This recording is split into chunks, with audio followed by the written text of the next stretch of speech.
الحمد لله رب العالمين وأفضل الصلاة وأتم التسليم على سيد المرسلين نبينا محمد صلى الله عليه وسلم وعلى آله وصحبه أجمعين. أما بعد.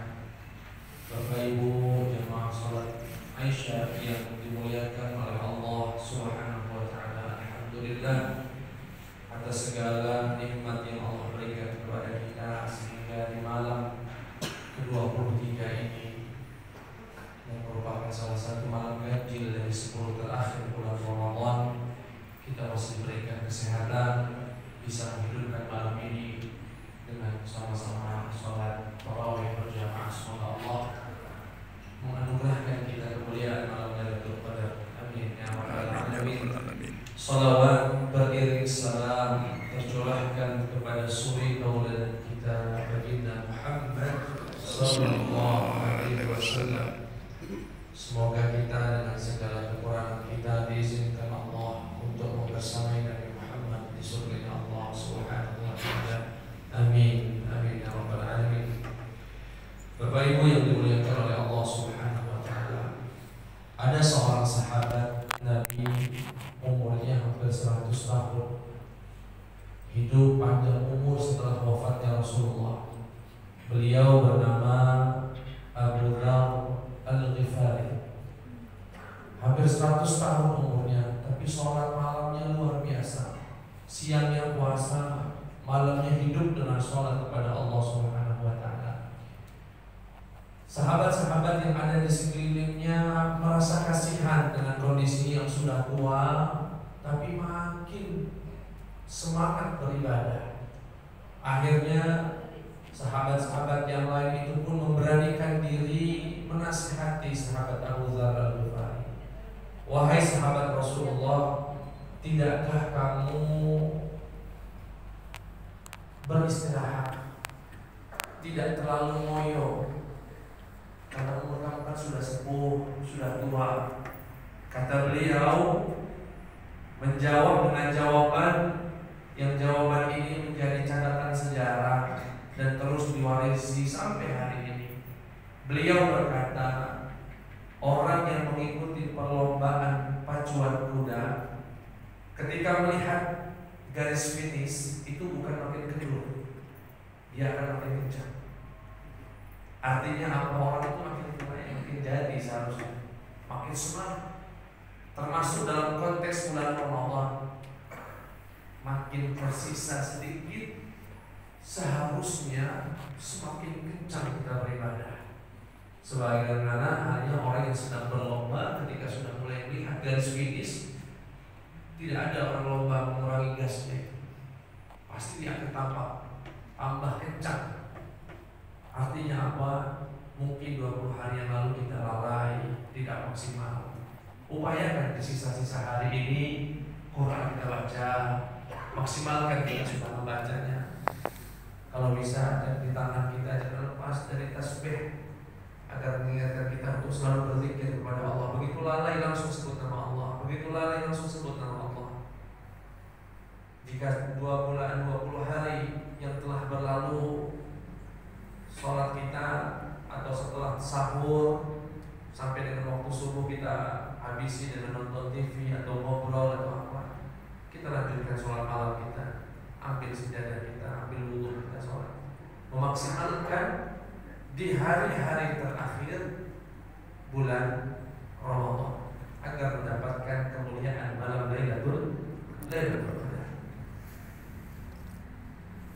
Malam Lailatul Qadar, Bapak Ibu yang dimuliakan Allah, disebutkan oleh Allah khairun min alfi syahr, lebih baik daripada 1000 bulan. Ini ada dua tafsir terkait ayat ini. Ada yang mengatakan 1000 bulan di situ yang benar-benar 1000, yang kalau dikonversikan kepada tahun kurang lebih 84 tahun. Tapi ada tafsiran kedua dan saya senang dengan tafsiran yang kedua ini. Kata 1000 di situ bukanlah angka yang saklek 1000, tapi menunjukkan saking banyaknya yang bisa lebih daripada 84 tahun itu. Kenapa? Karena di zaman Rasulullah tidak dikenal nominal lebih tinggi dari 1000. Tidak ada angka sejuta dalam bahasa Arab di zaman Rasulullah. Andai pun ada orang mau mengatakan sejuta, itu bahasa Arabnya alfu alfin, 1000. Karena memang tidak ada angka nominal penyebutan bunyi sejuta, itu enggak ada, apalagi semiliar. Sehingga bahasa Al-Quran yang turun dengan menggunakan bahasa Arab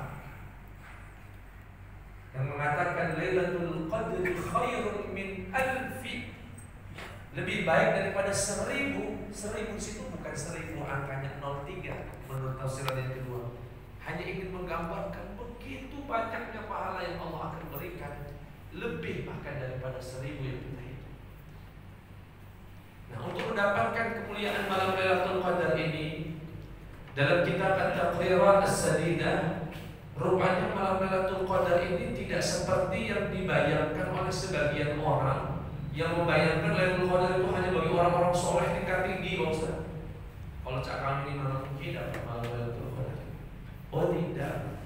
Rupanya standar mendapatkan malam Lailatul Qadar itu sebetulnya sederhana sekali. Sehingga para ulama membaginya menjadi 3 tingkatan. Yang paling standar, memastikan sholat Isya dan subuhnya berjamaah. Barang siapa yang di malam Lailatul Qadar diberikan hidayah oleh Allah dan kekuatan, sehingga dia sholat Isya secara berjamaah, kemudian subuhnya berjamaah, insya Allah dapat malam Lailatul Qadar. Dan itu nggak perlu diberikan tanda-tanda, misalkan seperti ada melihat pohon sujud, macam-macam. Mujarrad atau sebatas kita melaksanakan sholat Isya berjamaah dan sholat subuh berjamaah, maka insya Allah kita mendapatkan malam Lailatul Qadar. Tapi itu yang paling standar. Lebih tinggi dari itu, yang menghidupkan malamnya dengan tarawih. Lebih daripada itu, yang menghidupkan full malam itu dengan banyak beribadah kepada Allah Subhanahu wa Ta'ala. Maka itu puncak dari orang yang mendapatkan kemuliaan malam Lailatul Qadar. Bapak Ibu yang dimuliakan oleh Allah Subhanahu wa Ta'ala, yang kedua yang ingin kami sampaikan, di antara zikir atau doa yang dianjurkan oleh Rasulullah di malam Lailatul Qadar atau di 10 hari terakhir bulan Ramadan, sebagaimana diriwayatkan oleh istri Rasulullah Sayyidatul Aisyah radhiyallahu anha. Beliau berkata, "Ya Rasulullah, apa yang harus kami baca ketika sudah masuk 10 malam terakhir bulan Ramadan?" Kata beliau, "Allahumma innaka 'afuwwun tuhibbul 'afwa fa'fu 'anni." Kalau sendiri, fa'fu 'anni. Tapi kalau banyak, fa'fu 'anna. Artinya apa Ustaz? Allahumma innaka 'afuwwun, ya Allah, sesungguhnya Engkau Maha Pemberi ampun, pemberi maaf. Tuhibbul 'afwa, dan Engkau suka jika ada orang yang minta maaf kepada, fa'fu 'anna. Maka dari itu ya Allah, kami minta maafkan kami. Allahumma innaka 'afuwwun tuhibbul 'afwa fa'fu 'anni. Sebanyak mungkin Pak, pagi, siang, sore baca itu. Insya Allah itu zikir yang langsung diajarkan oleh Nabi Muhammad Sallallahu Alaihi Wasallam. Yang terakhir, Bapak Ibu yang Allah, kalau bisa pertama buat yang laki-laki, sempatkan i'tikaf walaupun 1 kali dalam 10 hari. Subuh-subuh baca 10 hari. Subuh-subuh masjidnya menyediakan bukaan dan sahur, sehingga tak terpikir lagi untuk balik ke rumah bikinkan sahur dari makan aku. Pastikan bila perlu diumumkan, sahur kali ini makannya nasi padang sederhana 2 bungkus bawang, rami masih di insya Allah. Insya Allah. Kenapa ini Ustaz? Rasulullah Sallallahu Alaihi Wasallam sepanjang hidup beliau menjumpai Ramadan itu 9 kali. Karena puasa itu disyariatkan di tahun kedua Hijriah. Rasulullah wafat di tahun ke-11. Artinya ada 10 tahun. Hanya saja di tahun yang terakhir belum sampai jumpa bulan Ramadan sudah meninggal dunia. Artinya Ramadan terakhirnya Rasulullah itu di tahun ke-10. Dan kalkulasinya 9 kali beliau berjumpa dengan bulan Ramadan. Dan setiap akhir bulan Ramadan Beliau i'tikaf 10 hari, kecuali di hari atau di tahun terakhir, di tahun 10 beliau beriktikaf selama 20 hari, 10 hari pertama dan 10 hari terakhir. Apa hikmah dari iktikaf itu, Ustaz? Yang pastinya untuk meningkatkan ibadah kita kepada Allah. Namun yang paling penting adalah agar kita menspesialkan Allah Subhanahu wa Ta'ala. 20 hari kita sudah bersama keluarga, buka bersama, makan bersama, bercengkrama bersama, hari-hari kita bersama keluarga, tetangga, sahabat. Tidakkah Allah diberikan waktu khusus? Tidakkah Allah Tuhan semesta alam ini akan memberikan kita surganya, insya Allah? Kita khususkan, artinya 10 hari terakhir kita kurangi konektivitas kita dengan manusia yang lain. Kita menyendiri di masjid, hanya zikir kepada Allah, hanya baca Quran, hanya sholat, hanya bermuhasabah, tidak ada yang lain.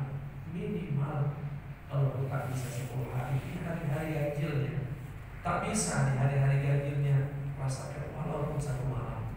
Semoga Allah Subhanahu wa Ta'ala memberikan kita kekuatan sehingga bisa mendapatkan kemuliaan malam Lailatul Qadar dan memperjumpakan kita dengan Ramadan yang akan datang dalam keadaan sehat, lahir batin, kecukupan ekonomi bersama orang-orang yang kita sayangi. Amin ya rabbal alamin. Mohon maaf atas segala kekurangan kepada Allah. Wassalamualaikum warahmatullahi wabarakatuh.